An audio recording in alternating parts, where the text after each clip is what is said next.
Thank you. All right, we are recording this session. Is that okay with everybody who's participating? Is that all right? Yes. Yes. Yes. Okay. We want to, of course, check with every single participant. Does I that just. does that mean we have to clean up our act? Well, Cliff, I don't know what to say. I don't know how to respond to that question. Okay. But I appreciate the question. Okay. This is, I think, an opportunity for a sacred conversation that is long in the making. And so I would really like to open with prayer. Oh God, we pray for your presence here with us as we gather with Dr. Palmer and Mr. Bowling, members of our congregation, to talk, yes, about the past, about what has gone before, but also to speak not only of the current situation, but also of the future. We pray that you bless this conversation. Help us to follow where you would have us go. Lead us to deeper understanding. All of this we pray in the name of your most beloved Jesus Christ, our Lord. Amen. Amen. Amen. Well, welcome everybody. I need to get myself back to gallery view so I can see everybody who's here. What I would like to do, what I propose, and have discussed with both Dr. Palmer and Sid, is that this is very much a time for members of the Cathedral congregation to listen. There will be opportunities to ask questions. We'll break at various points to do that. And when you ask a question, it would be so helpful if you would introduce yourselves and say a little bit about who you are and how you happen to be here, why you are here, why it's important to you. And I would like Dr. Palmer and Sid, if they would please tell us a little bit about themselves, how they happen to be here, before we get into the history of the Black Bottom tribe, the Black Bottom community, the current situation, and thoughts for the future. Dr. Palmer, would you be so kind as to honor us to tell us a bit of your story? Yeah, I don't know how to do it.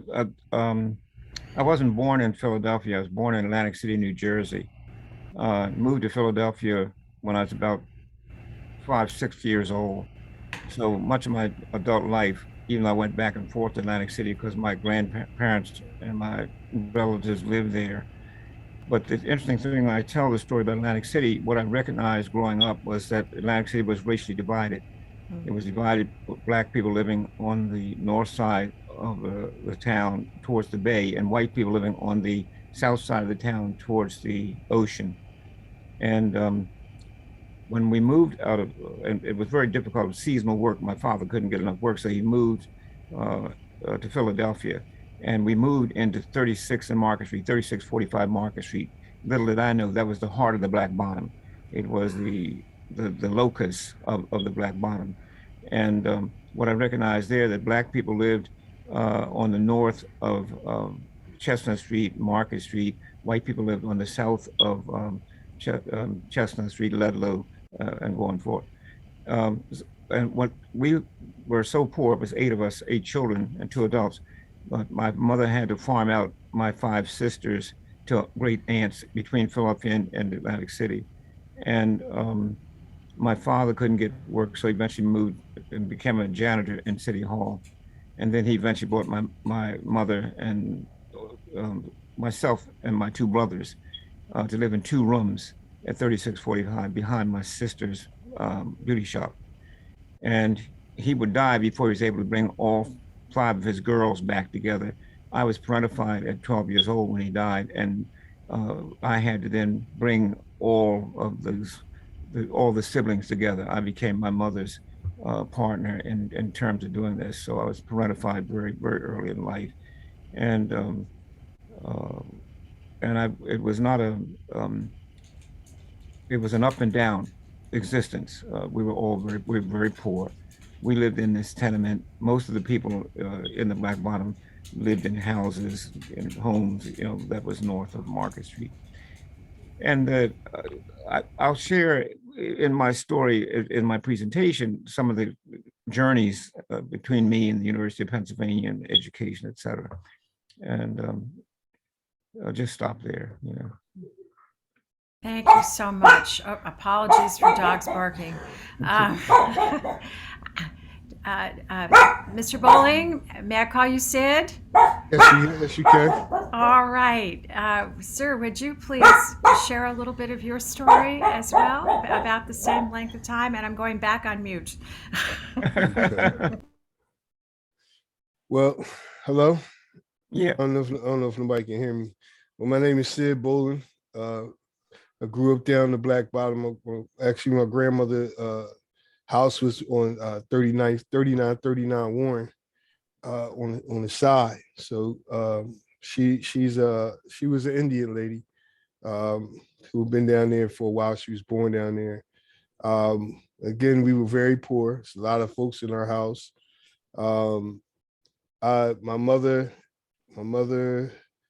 and her family lives a little bit further down, but they wasn't in the Black Bottom. They lived on 42nd Street, what you call the AME Church. You ever heard of that? Sherman Hensley Church. Sherman Hensley did the Amen and broadcasting there. So they lived on this little block called Holly Street, and that's where we come from. But we're basically from down south. My mother's family is from down South Carolina. And my father's family is from right here in Philadelphia, right in the 24th Ward. And, grew up a little bit hard. Didn't understand the obstacles that was in front of me because I really couldn't see them. And until I stopped messing with the criminal element is when I was able to see them. And now I just fight for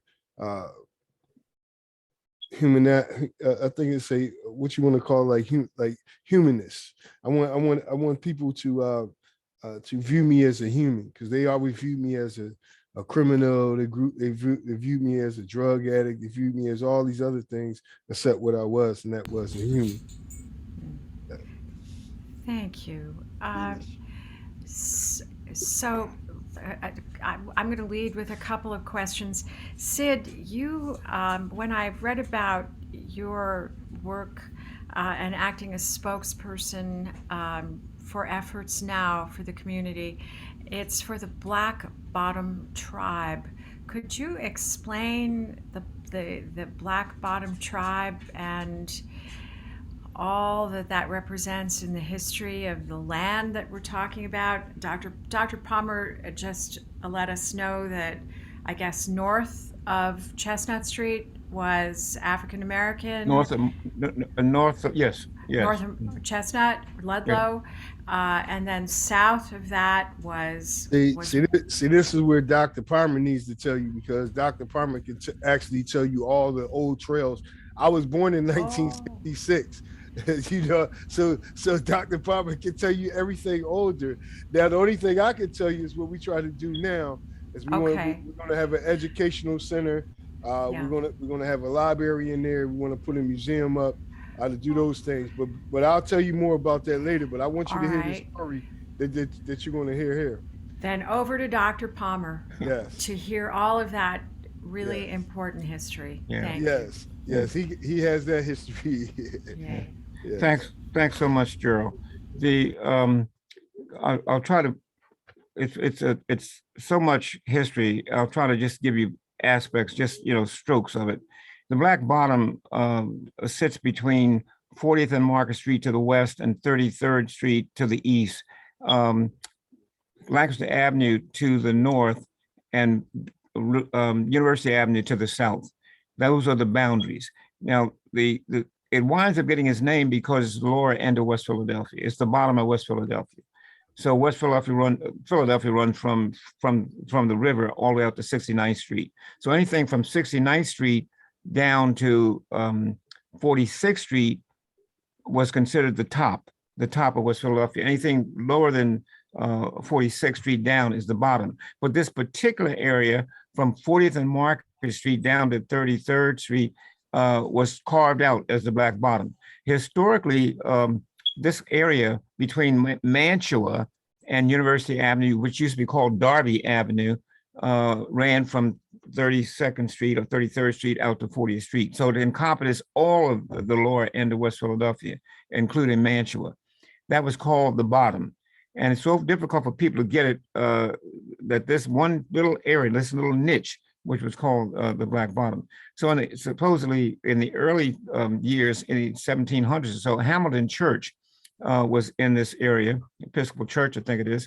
And then it was inhabited in the 1700s, late 1700s, by Irish, Polish, Italian, German.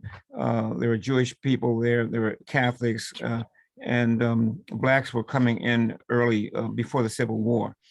And sometime in the 1800s, the boundaries came in from Mantua and came into Lancaster Avenue, and the boundaries converged on one another. Because Blacks stayed for such a long period of time, even beyond the first colonizers and the second, because it was Native Indigenous people here in the 1600s, 1700s, the Black Bottom prevailed. University of Pennsylvania did not come into the area until 1873. They bought an almshouse from Pennsylvania Avenue, Pennsylvania Hospital, and put it out where the old Philadelphia General Hospital used to be. And then eventually that almshouse will become, I think, it turns into the Philadelphia General Hospital. And the reason I share this with you, because it's all tied to this, this geography is all tied to this story. And that was a 1,000-bed hospital, and it usually was meant for poor and for the elderly and for the infirm, mentally infirm. But it was really it was the primary care provider for Black people. People living in the Black Bottom were not allowed in the Presbyterian Hospital in the University of Pennsylvania, except for their emergency wards. And so they'd have to wind up eventually in Philadelphia General Hospital.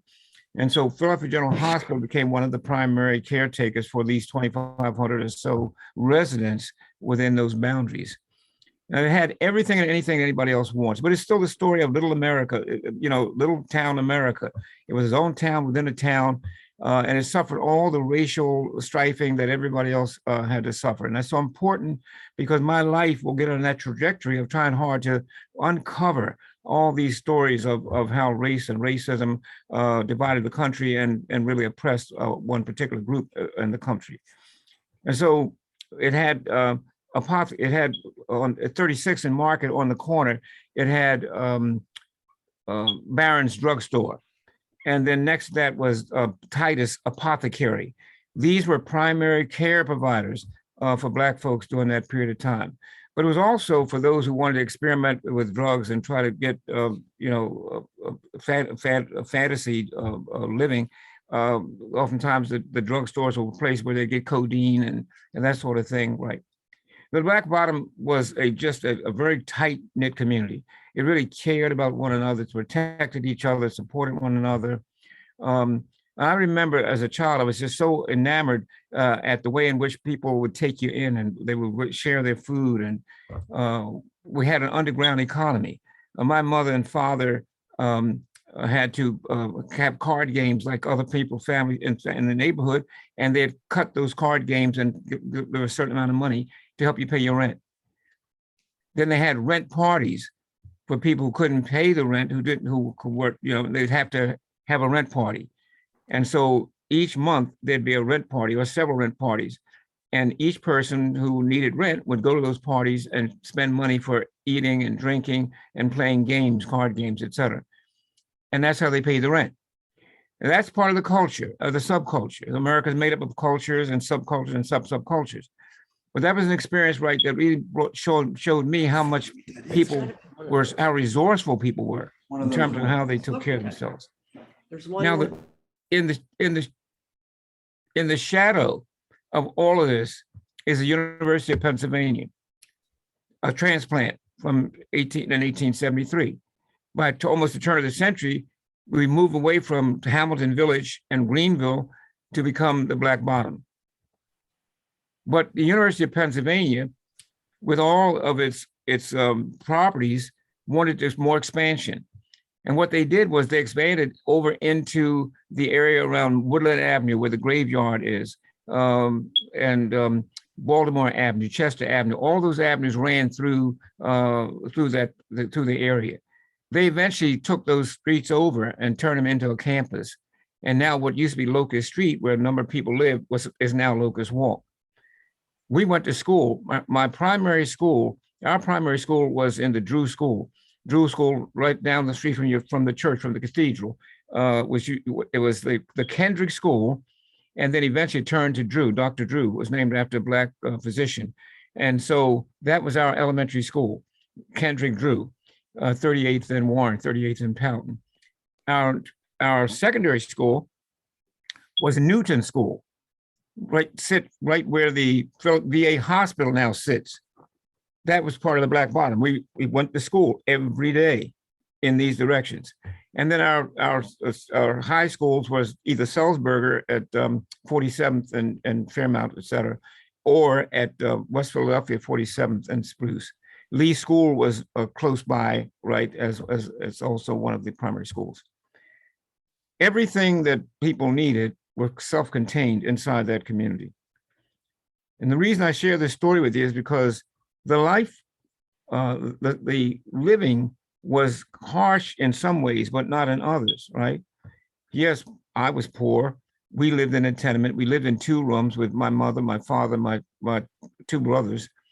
But eventually what would happen, my father would die, and at 12 years old, I'd become parentified. I helped my mother bring my 5 sisters together. Now 8 of us live in 2 rooms, 8 children and my mother. My mother will meet my stepfather several years later. They will have 5 more children. There'll now be 13 children. 1 dies at birth. There'll be 12 children and 2 adults in 2 rooms. The University of Pennsylvania, with all its largesse, never ever really shared that largesse with those that surrounded them. The Black Bottom was important in the University of Pennsylvania. Little do they know that we were able to help create a border, a protection between the University of Pennsylvania and people further deeper in the north side who had no relationship with the University of Pennsylvania at all, right? University of Pennsylvania will become our nemesis as we live through this community.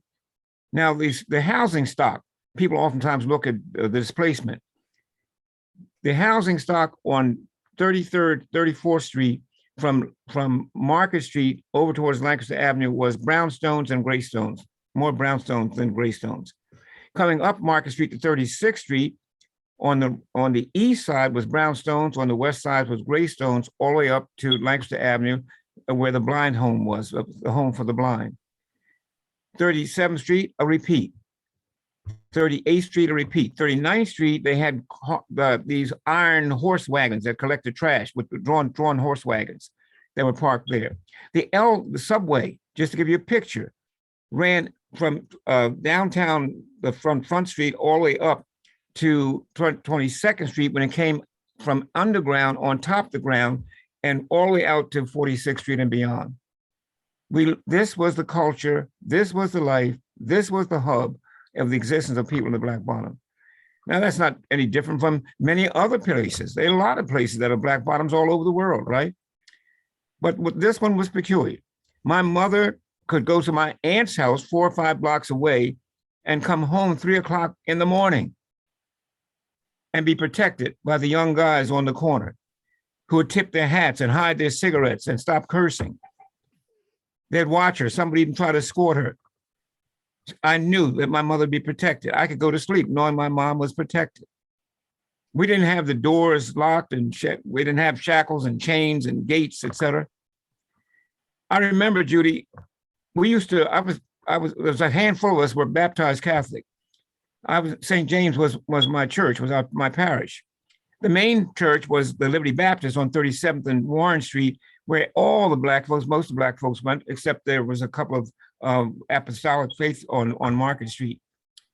But I remember the cathedral wasn't as big as it is now, when they had the iron gates, and we would sometimes try to climb over the gates in order to play on the grass. And the KFC, which right next to the cathedral, the Knights of Columbus, that's where we had our regular weekly parties at the end of a day's work, a week's work of working hard, right? And everybody went to work. We were poor as dirt, many of us. We did anything and everything in order to have a decent living. We lived next to the junk shop on Market Street, 3647.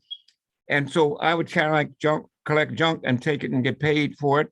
I paid for my own movies. I paid for my own popcorn. I went out junking. I went out carrying orders. I did anything and everything. I did a huckster wagon, anything. I paid for my clothes. I made sure that I gave money to my mother. My dad had gone. My greatest hero had left me. I had to take care of her, right? That was the life in the bottom. And there were confrontations and there were fights. There was no question about it. It's not all rosy. But the reality is the story of the Black Bottom would never exist if I had not documented it. It would have died like any other neighborhood. But it was only because a number of young white kids on the University of Pennsylvania's campus found me doing the work I was doing in the community, setting up freedom schools, setting up alternative Dr. schools. Palmer, excuse me 1 second before we move to out of the past. I want to ask you just to speak for a moment about how the history of the church intersects with the older history of the Black Bottom. The Church of the Savior, which you recall was the name before it was the cathedral, became the cathedral in 1992, was incorporated in 1850. And so the first church was built there, I think, in like 1853. The church that is now there is the third church. The second church burned to the ground in 1902. It sounds like there was life of the Black Bottom all around the church, really, in every direction. Yeah. Was there any interaction that you recall of the church, members of the Church of the Savior, with the community? What was your impression of, if you wouldn't mind sharing with us, of the Church Certainly. of the Savior as you were growing up? I mean, it was a hands-off. It was not a place that was welcoming, didn't seem welcoming, right? And the iron gates, et cetera, and even the people going in and out. And so we didn't have a lot of interaction, little or none. We had more interaction with St. James because a number of substantial families, well-known families, went to that church and were altar boys and what have you, like that. But I have no memories of any real interaction or doing things with the church, around the church. Was aware of his presence, right? But even the Knights of Columbus in the early days was largely white. So it wasn't until the white flight that we were able to use it as a hall for entertainment for blacks, right? We didn't have swimming pools in the neighborhood. The fire plug was our swimming pool. We didn't have recreation centers. The street was where we played games. I mean, and when I tell this story, I try hard to get people to understand. I loved the Black Bottom. I loved this culture I'm talking to you about, right? And I loved the protection.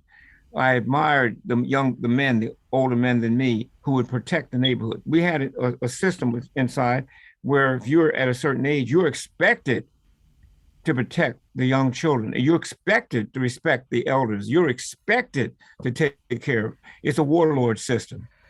And so I couldn't wait. Excuse me, sir, are we talking like the 1930s, 40s? 30s, 50s? 40s, 50s, 60s, right? I would be the last warlord. I couldn't wait to become a warlord. At 14 to 16 years old, I became a warlord to protect that neighborhood. And that meant I had the duty and responsibility to walk all through that community, making sure that the young children, the young girls could play jump rope and hopscotch and ball and jack and not be attacked, right?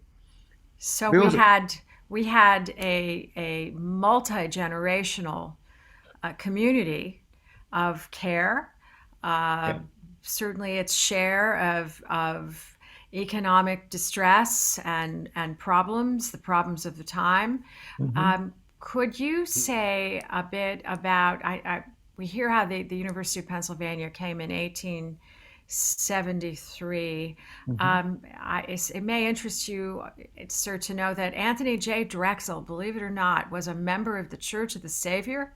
Hmm. the founder of the Drexel Institute. And so I'm aware that in addition to Penn, that there are some other institutions that were impinging at about the same time, Drexel, and then later the Science Center. Is that correct? That's right. The Science Center will come much later. Drexel comes Right. much earlier than the Science Center does. Right. Yeah, it does. But remember, once again, these institutions were at arm's length for us. We weren't welcome in those institutions. I mean, we took chances as just being young people, right? Youth is wasted on the young. So oftentimes running into on their turf, oftentimes there were confrontations, et cetera, like that. Mm-hmm. So so these institutions that are just developing all around us are not necessarily serving us. Okay. And the reason that a number of us went into Catholic church, our parents put us in Catholic church because it helped to take care. It provided wood and coal in the wintertime, provided coats in the wintertime, provided food, provided some work from time to time, right? But the Black Bottom is like any small town or city or sit town within a town or community. This history, Judy, only exists because each community has to eventually have somebody who cares enough about it that will memorialize its history.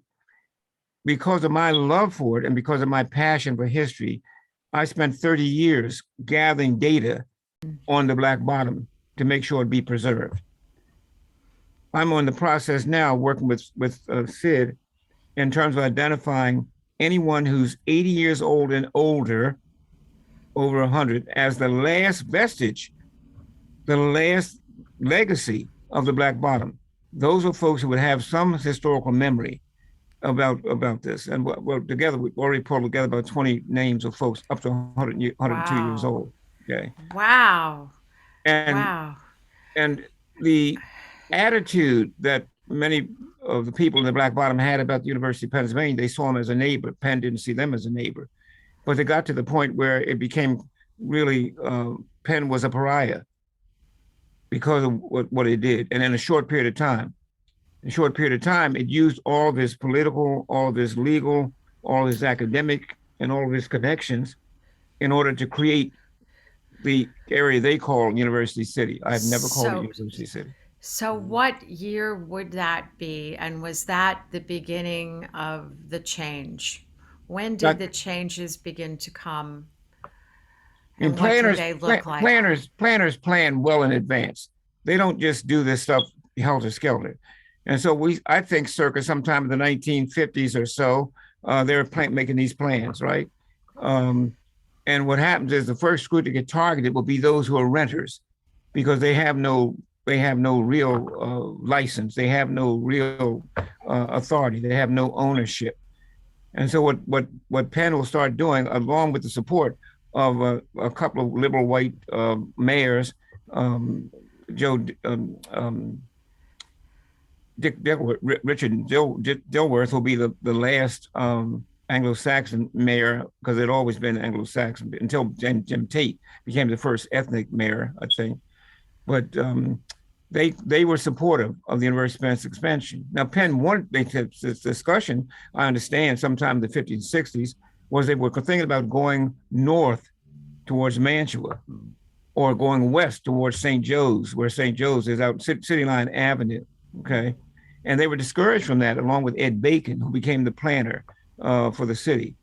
And along with Ed Bacon and these liberal mayors, they crafted a plan to develop the Black Bottom.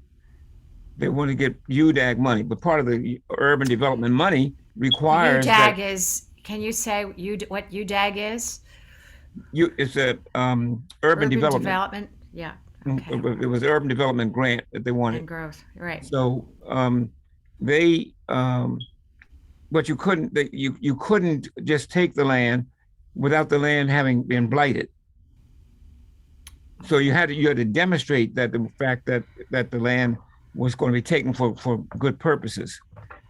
That ties into eminent domain. And so Black folks now get a chance to understand about eminent domain and what it does and how it ravages the community. And so the combination of them, along with the general state authority, the city council, the state authorities, started to put together a ghost corporation, West Philadelphia Corporation, to buy property for the University of Pennsylvania. And then what the Penn did was they allowed the properties to lay there and become blighted. So the very blight that the University of Pennsylvania needed in order to be approved for a grant, they created and started creating a wasteland for these 2,500 or more souls that were in this community. Mhm. And I don't get involved with the University of Pennsylvania. And I had overtures of people wanting me to come to teach there. But these young white kids had found me doing setting up freedom schools in the Black Bottom and outside the Black Bottom, and invited me on the campus. What I did, I set up a school without walls in the 1960s. I set up a school without walls with these young people who wanted to learn more about the Black experience, about civil rights and Black power, et cetera. And we ran classes in College Hall every Wednesday or Thursday, and we did it for years. And then what happened, I became invited as a guest lecturer in all of 14 schools at Penn: medicine, law, education, social work, Africana studies. We set up some Black programs like the Du Bois House on Penn's campus. We then pushed and agitated University of Pennsylvania to put money aside, grant money aside, for West Philadelphia residents, young people in West Philadelphia. But white betrayal and institutional betrayal has never, ever changed. Penn made promises of what they would do and never kept it. They never lived up to the promise of being able to bringing children, young Blacks from out of West Philadelphia and Southwest Philadelphia, in particular Black Bottom, to be educated on Penn's campus. So in terms of the sequence, there's the formation of this corporation that bought property, allowed it to become blighted, and then it was seized in eminent domain. Is that right? That used eminent domain. And the thing with it is remember, in the grant, it's required that one of the requirements is that it had to be blighted. Now, I've described to you what the living conditions were and what the housing stock was looking like. Okay, it was far from blighted. Yes, Right. I was poor and lived in 2 rooms, what have you, but that wasn't what everybody. It wasn't for everybody. And there were some large families. Many of us living in the same 2 generations, 3 generations, living in the same house. We never saw that as being intrusive. So this is the 1960s, early 30s, 60s? 40s, 50s. Oh, up 30s, into the 40s, 60s. up to 50s, the 60s. It'll So be in the we- 60s when they finally make the major push. Okay, so we've had, up until that point, we've had this kind of slow creep, kind of stealth creep, acquiring property. What happens in the 60s, Dr. Palmer? Well, then now what happens in the 60s, I'm a part of the civil rights movement. And so I'm calling on people who I've supported in the fight for civil rights to come into my neighborhood to help me fight against the University of Pennsylvania. So I bring in the NAACP, the Panther Party, I bring in the CORE, I bring in the Urban League, all of these folks, right, to try to resist and try to fight. We bring in Cecil Moore, who's a prominent lawyer, and he and I worked closely together on different projects, et cetera. But what happened, they had a head start on us. And what happened, people in the Black Bottom, for the most part, were not used to resistance in terms of demonstrations and picketing, et cetera, right? It was only that because of my relationship with people inside the Black Bottom, many of which I knew personally, and many who knew me when I was a child growing up, that I was able to get a few people to resist. And there were some homeowners we were able to get to resist, and they were able to get lawyers to try to block Penn. So But your we didn't have the money. resistance, what did your resistance look like at that time? Well, what happened is I used all the tools of demonstrations, all the tools of picketing. Got to the point when they would bring in planners at the school to have these meetings with the community. Community's packed and jammed, but it got to the point where I would absolutely just turn over their models and just run them out of the building because they were just lying what they're going to do for people. They made promises they were going to replace them and transition them out. They had a building that they put on an office they took on 39th and Market Street. They never really applied this. people, one of my dearest associates, who's 102 years old now, she says as long as she lives, she will never forgive the University of Pennsylvania. It destroyed her family, destroyed her house. Her husband died shortly after they moved out of the neighborhood. Okay. And so then it got to the point where the bulldozers were still moving, and I led many of the young people to resist and fight. We dug trenches at 38th and Market Street. Said, be damned the bulldozers. This is as far as you go, over our dead bodies. We ran barbed wire across 40th Street. I mean, it was really guerrilla war tactics. Some of the young people were turning over cars and setting them on fire, right? And just challenging the University of Pennsylvania not to come beyond their borders, right? From a community, for the most part, which was very protective of the University of Pennsylvania and acted as a shelter, as a shield against any attacks by Penn, it became a hostile enemy as they saw a hostile white corporate takeover of their land and their property. They were able to use the media as well as the courts, as well as the general state authority, the legislature, and the city council to help them make this consummation. We fought at least for 2 years or more until it became a feature complete. It was very much over before the 1970s. In late 68, 69, I organized these same young people from Penn's campus, white kids, and got them to resist on Penn's campus.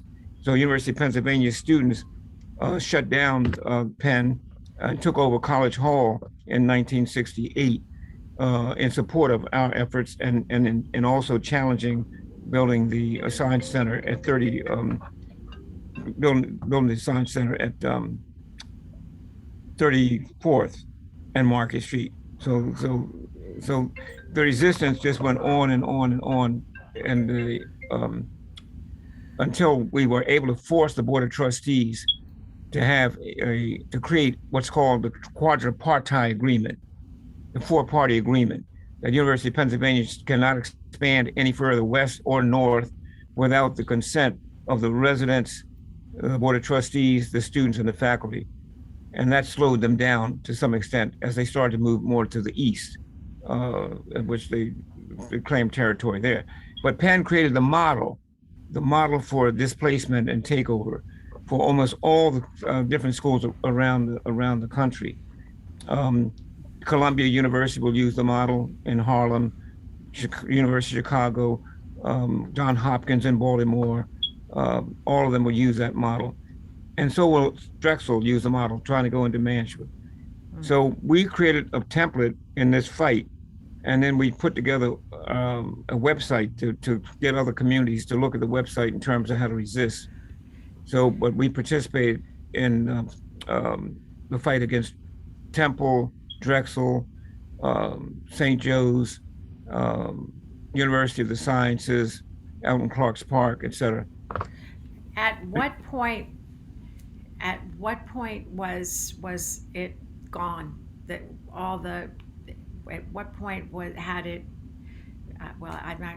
I think that for the Black Bottom, by the 1970s, I went off to law school in 70, came out in 71, came out in 74, down in Howard University Law. So by that time, it pretty much was over. It was pretty much over before. I would say by the 70s, yeah. Was it the Science Center that was the last piece? I don't know that it was the last. I don't know that it's the last, but it loomed bigger than life in terms of this entire project, right? It loomed bigger than life. It was a major piece. And I talked to somebody just yesterday who said they remembered the fight for LaSalle. They didn't know that I was there helping those communities. And the website we created, the blackbottom.wordpress.com, has been used everywhere. After 30 years of gathering all this data on all these places, starting with the Black Bottom, I then donated the entire 30 years collection, and both in hard copy and in digital form, to the University of Pennsylvania archives, and also to the Charles Blockson collection, the largest Black collection in the country of Negro history, in North Philadelphia, Temple University. Sir, could you tell us a bit about the assurances and promises that the community received as this development was happening and what came of that? One of the things that stands out in my mind was the fact that they talked about putting people in transitional housing and having them the right to first refusal. You can look at the land and see first refusal of what? Because everything along Market Street going north into Powelton Avenue are large institutions. They're not housing. It's not housing stock. The question is, how could a person who's 60, 70, 80 years old get a mortgage, even if they wanted to come back and buy a house? The idea that they'd be helping to be co-planners and co-partners just was not real. The idea of University of Pennsylvania suggesting that they'd put aside $100 million, $150 million in money set aside for scholarships, which never took place. It is the art in this whole struggle of racism in American society where we continue to get white betrayal, both as individuals and as institutions. And Black folks are always so forgiving and always wanting to somehow be redemptive. They always think in terms of how they can make it better, always trusting blindly in many cases. And I've been there watching this now, for over 50 years. My interactions on Penn's campus and with them and with every one of these institutions.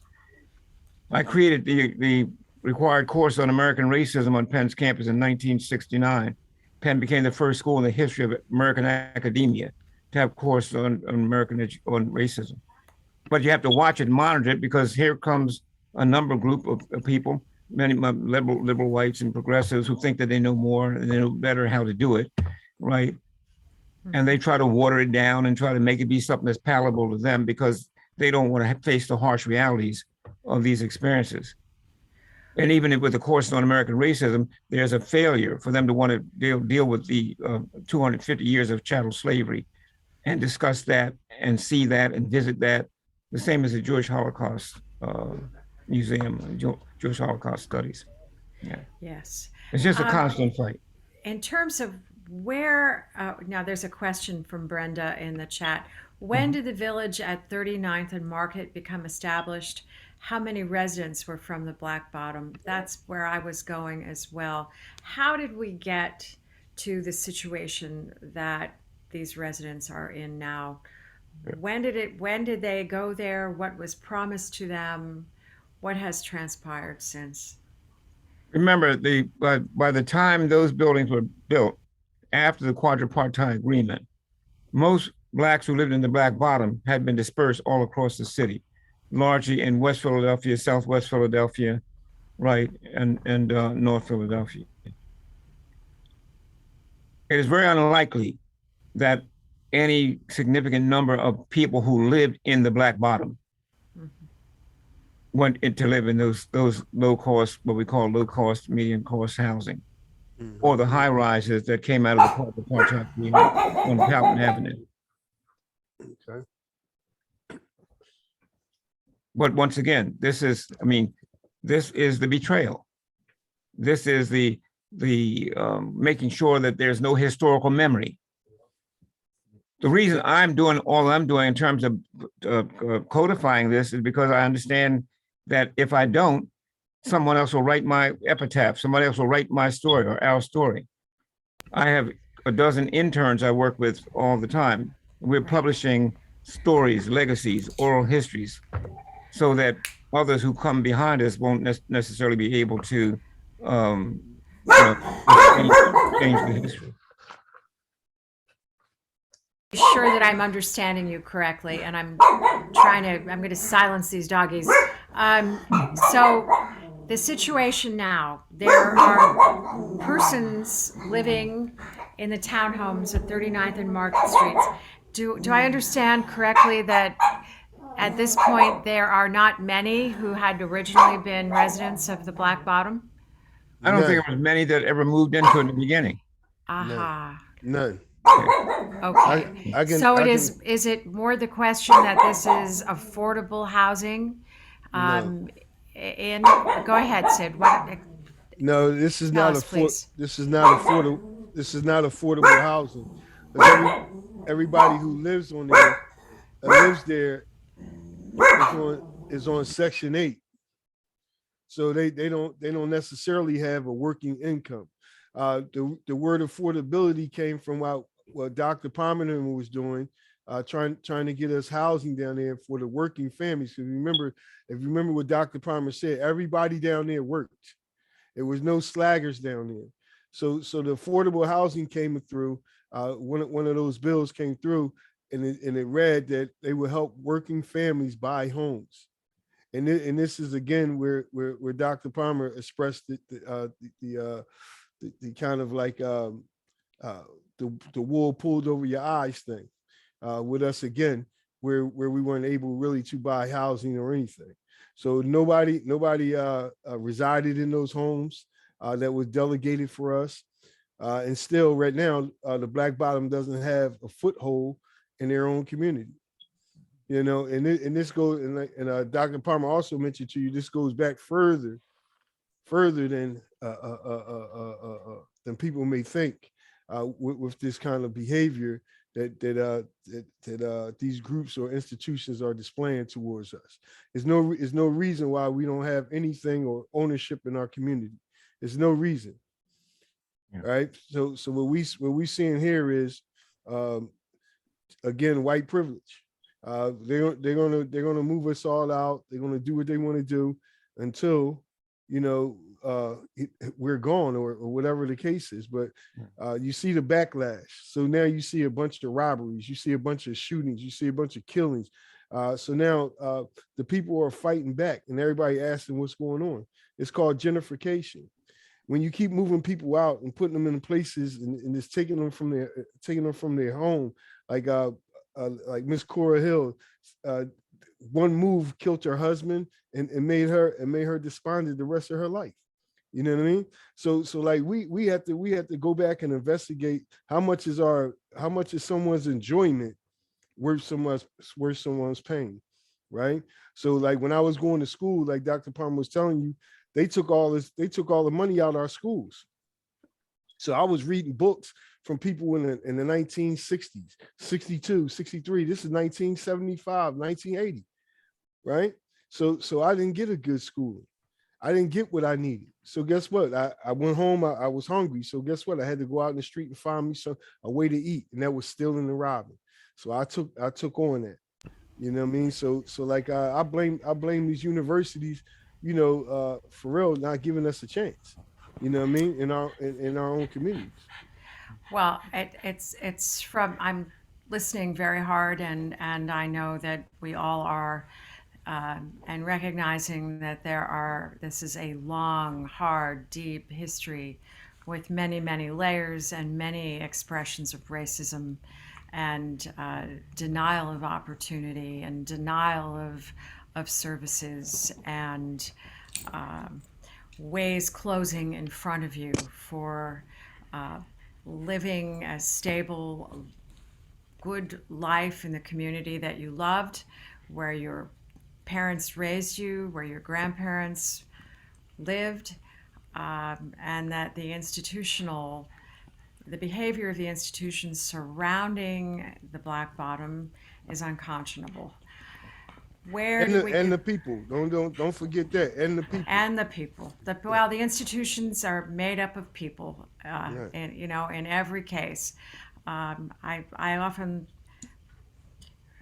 individual people somehow I think can do a little bit better, but when we talk about the workings of institutions and the power that they can wield. I mean, when we're taught, this is the expression of, I think, the deepest privilege is the power, that kind of wealth and choices made. The city of Philadelphia, we have not spoken much about, but they were a big factor in my understanding of what happened here.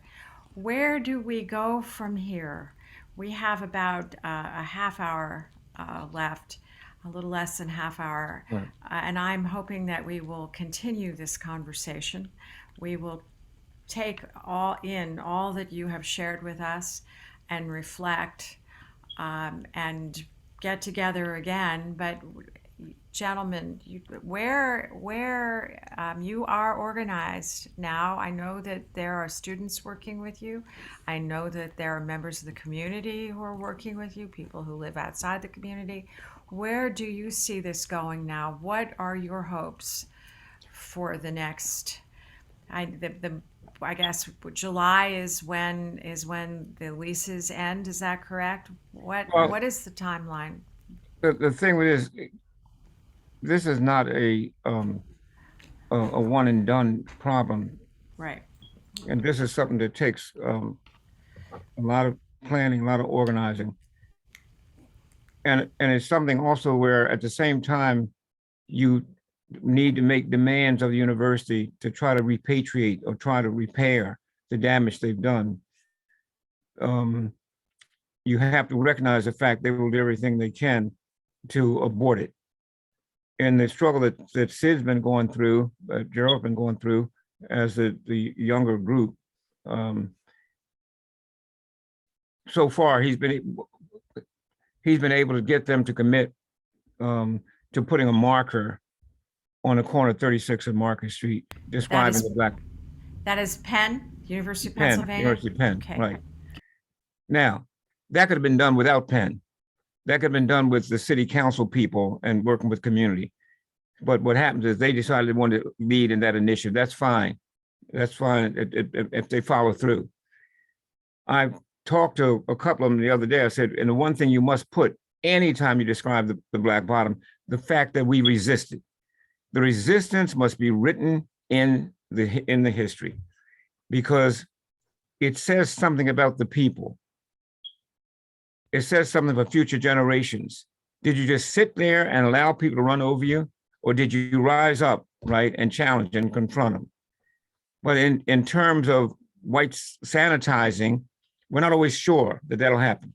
One other thing was I called on the University of Pennsylvania Department of Fine Arts a few years ago to do a mural. Now, those of us in the communities gave all the input in terms of what that mural would look like. So the mural was done in pieces and was transposed on the University City High School wall. And it stayed on that wall until Drexel University bought the University City School, which was set up to try to accommodate white faculty, white students, teachers, their children. The school was never set up for, it was built in the heart of the Black community, but was not really built for the Black community. So what happens is someone found some of the pieces and thought it was something that should be restored. And I was the key person who pushed for that to get it done. There's this going around in circles in terms of where the ownership is. I suggested what they do is take these pieces, because they can't put them back on the wall, and put them in the archives, University of Pennsylvania Museum of Anthropology. The people there want to do it. There should be no question, no debate, because other people, it'd be open to the public domain. The story can be told from there. They took the Powell School, which was down at 36 and Powelton, put it at 36 and Market. It replaced the University City School. I've suggested what they do is do a different mural on that wall, which tells the story. And maybe Gerald has talked about a mural of those elders, those 80, 90, and 100-year-old elders that I've been able to identify, right? Gerald talks about the idea of having a learning center with a library museum tied to it, which would be a great idea, because I said I can donate a significant number of books and materials and plans and even histories of those of us who fought for civil rights and Black power and Africana studies in the city and around the country. But at some point in time, the University of Pennsylvania needs to stop doing false gratitude like the Sadie Alexander School. Sadie Alexander was a wonderful, wonderful person. Her husband and she, I knew them well. University of Pennsylvania gets a free ride in terms of not wanting to be tax exempt. So they want the people, the very people who they have created this havoc on, to pay their taxes, allow them to not pay taxes. City Alexander, they give the impression to the community that they're funding City Alexander. They put a certain amount of money up, but the school is funded through the school taxes that are paid by the citizens, many of which are denied access to the City Alexander school. Mhm. It's segmented, it's racialized, and put it in catchment areas, making sure that it's balanced in such a way towards non-whites, balanced away from non-whites. There has to be a longer, deeper conversation about how, in fact, University of Pennsylvania, not just Penn, but Penn is the model, and Temple and others really take a look at what damage they've done, what injury they've done, and what needs to be paid back in terms of institutions, in terms of funds, in terms of what it is that will help people express their lives better than those who had to struggle for their lives all their lives. That's a deeper conversation. And no mural, no marker, no courses, none of that can replace the damage that they've done. I live with these people all the time.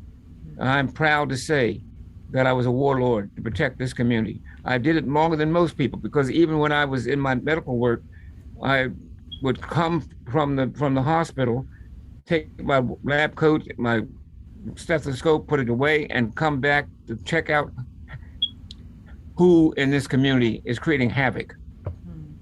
Well, with We've lost a respect, lot of our communities by virtue of losing ourselves and yes. losing our own pride and our dignity. With respect, I believe you are still protecting the memory of the community and very much keeping it alive. Yeah. In that way. May I, at this time, we have about 15 minutes. I'd like to open, if it's all right with you, Please. Dr. Palmer and Sid, questions from the group.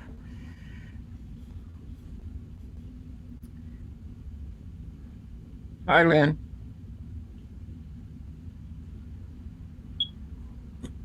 Anybody? Lynn has a question? No, Are I you just waving got or- a chance to put a face with the Oh, wow. I have a question. Yes, please, Maggie. I'm very moved and pained by your description of that beautiful community that learned to protect each other and love each other so much. And I was just wondering what it would take for us as a community at the cathedral to have you have any iota of a trust that we could do something productive for you. Me personally? No, your cause. Oh, my cause. Okay. Cause. No, I'm not worried about you. I would certainly be willing to sit down and have conversations, discussions with you about that, right? And if it doesn't even come out of the cathedral, if it winds up being a plan of action that could be shared by the university or other surrounding institutions, but at least have some sensible plan of action, right? But what would you need to experience from us to feel that you could really trust us and that we weren't going to just do the usual white privilege thing? Well, I think the thing is you're getting a chance to really work with you, getting a chance to see and talk to you. I mean, eyeball to eyeball, right? I mean, all white people are not evil and all black people are not good, okay? And what happens is it's a case of being able to really sense trust. You know, trust is built over time, right? And I tell my students that I still teach at Penn, the thing with it is in your lifetime, you need to make many, many relationships, positive, honest relationships, not just a relationship for a relationship's sake, but an honest relationships. Because in the absence of honest, there can be no truth. And in the absence of truth, there can be no reconciliation. I was a keynote speaker at the University of Pennsylvania Medical Center 1,000, 1,500 medical people were on the Zoom call last January. And at the end of my speech, talking about how I was racialized and how I worked towards the deconstruction of my own racism, I called for the University Medical Center to work with me and the Palmer Foundation, which has existed since 1955, to help us call on the government, United States government, to declare racism as a national public health crisis, and for the Congress to set up a long-term discussion and debate on race and racism in America, to have that conversation that everybody's been running away from. Because until you can have the truth, there can be no reconciliation, right? And as long as America is afraid and won't touch it, we're never going to get out of it. We keep hiding it on layer on top of layer, pretend, right? And we have to have that tough, hard conversation, painful as it is. And Yes. I tell my students, I pain all the time when I tell you my story, but I tell you my story for hopes that you'll learn from it, and that it'll resonate with you, and you'll take some ownership in terms of what bad we've done as well as what good. You can't just accept all the good things that have happened in America and just ignore all the bad things that have happened here. Thank you. Brenda Bonham has a question. Go ahead, unmute, Brenda. I was trying to get my unmute. Yeah, sorry. Yes. Hi, I can share a parallel history kind of growing up in West Philly, and a block that was fully residential that was taken over by eminent domain to put a city pool in up by Sayre. And as much as there was a community center up there now, it really did destroy a large part of what was a community there. And by weird coincidence, I did move to what is called University City and finished growing up here. So I guess I'm giving that background just to say that, there are a lot of large market forces and institutional forces that started with that didn't start, but really coalesced in that whole urban, sorry about that, I'm in a not quiet workspace. That whole urban development activity that happened in the 60s. And now it has changed, as you mentioned, to affordability, and the Black population in the city is declining for all of those reasons. And what I mourn the most is just, as you mentioned, the loss of community. And while we can't, these market forces and some of the institutional forces are hard to combat, but certainly there are ways to make a concerted effort to put community, to find areas and programs and activities that will help to feed community, because community is organic, it builds itself, but community needs some structure. And just as churches in the Black church used to be part of community building in a lot of these areas there, I know Gerald mentioned something about library, considering libraries and things like that. What's kind of the maybe short list or shopping list of possible structural programs that may at least offer the opportunity for things to grow, in the direction of community, as opposed to the dispersal of community, which is what is happening. It has happened in a large scale over the decades and is almost accelerating right now. Right. No, you're absolutely right. And it's a case of trying to envision a model, right? And when Gerald talked, and I talk about the idea of a training center, that's so basic. It allows you to be able to train the next generation, right? It's so like what the work I did when I was 19 years old, setting up freedom schools around the city and around the country, right? Education to me has always been the tool. The tool for liberation is through education, right? And so I was able to set up a charter school, and they named it after me in 2000. And I stayed in fights with the city and the state for 15 years, but we turned that charter school into a household word taking children who were below performance in reading, writing, math, and science, and children who were below the poverty line, 300% below the poverty line. And we had a 95 to 97% daily attendance rate that came from all over the city, everywhere, right?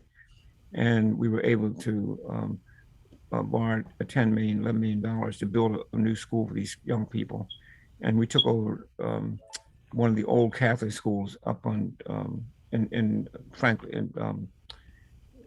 Kensington area, and had 200 preschoolers from 2 to 5 years old and 1,100 K to 12-year-olds, just training leadership. It was named the Washington Department Leadership School, just training them in terms of leadership, right? Because at the end of the day, none of us can do this by ourselves. And at the end of the day, we have to transfer whatever knowledge and experience we've got on the next generation, right? And I've dedicated my entire life to training and training less fortunate. May I, Tom Lloyd has a question, I believe. Yes, if I could ask, in terms of what's going on now with the pressure on the townhouses at 39th and Market, and talk about West Park Towers and the West Park area, and also just various parcels of low-income public housing around West Philadelphia being at risk. Is your group involved in any kind of political action related to that? Well, I can turn that over to Sid. Okay. He's working very closely with the group at 40th and Market Street. All right, I don't know how to get it to view here. Yeah, we're working very close with them. We just had them make a set of demands for themselves. So they made a set of demands. I can probably send it to you guys if I can get y'all information so y'all can be able to take a look at that. But we have Councilwoman Jamie Gutnier's office. She's really trying to fight to make affordable housing really affordable for the low income, because you have to remember that affordable housing can mean anything, 50,000, 45,000, and these are the people without jobs. These are the people who get subsidies from the government for whatever situation they in. So when we talk about trying to keep the townhouses, we're trying to keep this affordable, try to get ownership of these places. So now that we can put the people in who can't really afford to not have a stipend from the government, live in our places and still enjoy living as a human amongst the human race. So that's what we're looking for. You know, I know for sure I'm not here. I don't want to bash nobody. I don't really want to go back into, you know, what was done and all of that stuff. I talked to all of those groups, the Science Center, Penn, Drexel. Drexel is acting up really bad now. They're not even answering any calls. They're being really defiant because they already have their building up, and they don't really care what goes on now. But we're gonna fight them tooth and nail about this because they're the ones who are now causing our displacement even more, and not giving us a chance at you know, these programs that they have. And what we've been doing with the Science Center and Drexel, we did with them maybe 2 years ago when they were doing all this campaigning to do community help in the community, to help everybody out in the community. So what they got from us was a plan to do it. And now they're both doing it in their workforce development. And now they shunned us out of that after we helped them. So now, you know, we have to come back to the table, and we know that we need a building of our own. We need some assistance to run that building, you know, capital to run it, so that now we can have our programs on the ground moving forward, as Dr. Palmer say, teaching our young to be better people. Can I say something too? I know time's running out. Please, Dr. Palmer. There's something that I'd like each of you to do. If you go to my website, I've started this anti-racism petition to get the government to declare racism as a national public health crisis. And I'd appreciate if you look at it and see if it's something you can sign. We're trying to get 1 million signatures over the next several. I'll be 90 years old 3 years from now, so I'm using 3 years to try to come up with 1 million signatures um, over the next 3 years. And the site is THE Palmer Foundation.org. THE, you have to have the word THEWD, my initial WD, Palmer Foundation.org. And you'll see, hit menu, you'll see anti-racism petition. We have people have signed already from England, Spain, Italy, Sri Lanka, Australia. I've got students in all over the world, in Africa, in the Middle East, and all little by little to join it. But when I finished that lecture and made that call with the medical people, we had one signature of mine, and that day from the medical community, 152 signed it, and since then. We've been able to have over 3,500 people sign, and we're trying to work with young people to try to help make it go viral. Older Well, people too. we can surely take a look at that, Dr. Palmer. And as a community, we have been, I think, very deliberately since the murder of George Floyd, and even before, looking very hard at issues of racism and of white privilege, Right. and we will take that up. But in the near term, now, let me go back to Tom's question. Are there, in terms of the townhouses at 39th, 40th, and Market Streets, and we know that with the closing of potentially of those in July, that there are many other sites around the city that are also facing closure, and that there will be a crisis of housing. Is there, Sid, is there action that we could take in support? What are you, have you engaged lawyers? Are you, I know you're working through your city council, our same city councilwoman, Jamie Gautier. There are some demonstrations, is that still happening? Yes. Everything is moving forward. We just got to connect with Penn Free Police, Police Free Penn, and what we're doing now is making a coalition for the low income people. So what we want to do is we want to actually go and try to get the land trust from a lot of these areas where the city owns houses, but nobody's living in them. So we want to try to get these houses from them so that we can put low income people in. So Okay. we want to do that ourselves, and we're going to have a group going on the 20th, and the townhouse people will be there. Everybody will be there. So if you guys want to attend, just shoot me an email. Let me know. So that's January 20th. Yes. I think it's a Thursday. And where is that happening? Thursday. It's going to be a Zoom call. A Zoom. We're not going to meet in person because of the COVID. Yes, the COVID is right. very bad. Oh, Yeah. yes. So you guys are going to be invited there, and then we're going to let you know more. But we're like in the infancy stages. You know, Okay. we had to get the people who were ready to fight. You know, we did like I continuously get from my mentor, Dr. Palmer, is that you need people to help you. You need people to help you. A lot of people, Dr. Palmer did all this work, but nobody will come out there and help him. Nobody will really take charge of what he needed to do. He flying around trying to take care of everything, and he couldn't. So like, you know, right now we're just trying to build our base. We're trying to build a strong base. So now that we can start to collect donations, we can start to look at other things. I talked to different people such as Kevin Mahoney, his guy Thomas Heckler from Penn Medicine. They're willing to help. They're willing to do everything that they can do for us. However, we need to come up with something that's going to make sense for our community. Has community legal services been available to you? Have you talked with them?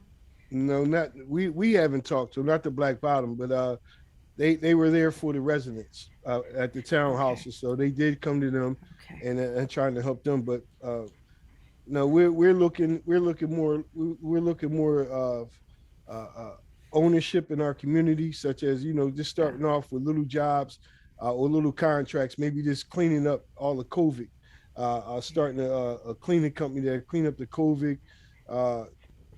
Just helping us get on board, and then opening up a supermarket because we want a co-op supermarket in our neighborhood because we don't have a supermarket nowhere. So we want to put one right on Lancaster Avenue. How about if we proceed this way, because the hour is upon us? If Sid, if you will send to me all the materials, I mean that what's current as you are organizing, and also the Zoom information about the call on January 20th. And I will share that information with those persons who are on this call and others who unfortunately were not able to be with us this afternoon. Okay. Does that, and we cathedral folk need to spend some time, I think, talking and reflecting, having taken in so much of this vital information and history that you have shared with us, for which we are so thankful. Well, we'll keep in touch and be transparent. Yes. Let's don't stop this. I know y'all going to go back and talk, but let's come together again and talk Yes. very shortly. Very we, shortly. we still got Dr. Palmer still has a lot of history that he needs to get out to you guys so y'all will understand where we came from and where we going. So he needs to keep on explaining that, and then I'll explain when he gets up to my years. You know what I mean? But he needs to finish explaining that so you guys will have a clear understanding of what's going on, so we don't have no discrepancies. Because like he's been saying, it's just too much talking to me. You know what I mean? It's too much talking. We can get things done if we want to. So, we all believe in Christ, right? So Christ didn't wait on nothing. He just went and did what he needed to do. He got his orders from the Lord and he moved. He didn't have to go back and waste no time talking over here, talking over there. No, he got his orders, and now it's time to move. And I hope that, I know y'all guys are not Christ, I know that, but y'all trying to be Christ-like. So that, let's put some fire underneath our feet and let's move. I'm ready. I'm ready. You. Thank you, my brother. Thank you Yes. for those God bless. inspiring words. God bless. God bless. All right. God bless you. For anyone else who would like to jump in and just for 1 minute before, final words. All right. Profound. I thank all of y'all for Our giving us deep this thanks, opportunity. Dr. Palmer and Sid welcome. Bowling. Thank you so much. You're welcome. Thank you to everyone who gathered. We will reconvene, follow up on this very soon. Part Sid, two. Part two. I'll look for communication from you, Sid, Dr. Palmer. We're going to be looking at your anti-racism petition and at your website and at the stories, and continue our education. We are so grateful, and Thank you. God bless you and watch over you and keep you safe. And Thank you. Everyone. together again soon. Yes. Be well, Yes. my friends. Okay. You too. You too. God bless everyone there. Thank you. I'll talk to you later, Dr. Palmer. Okay. All right.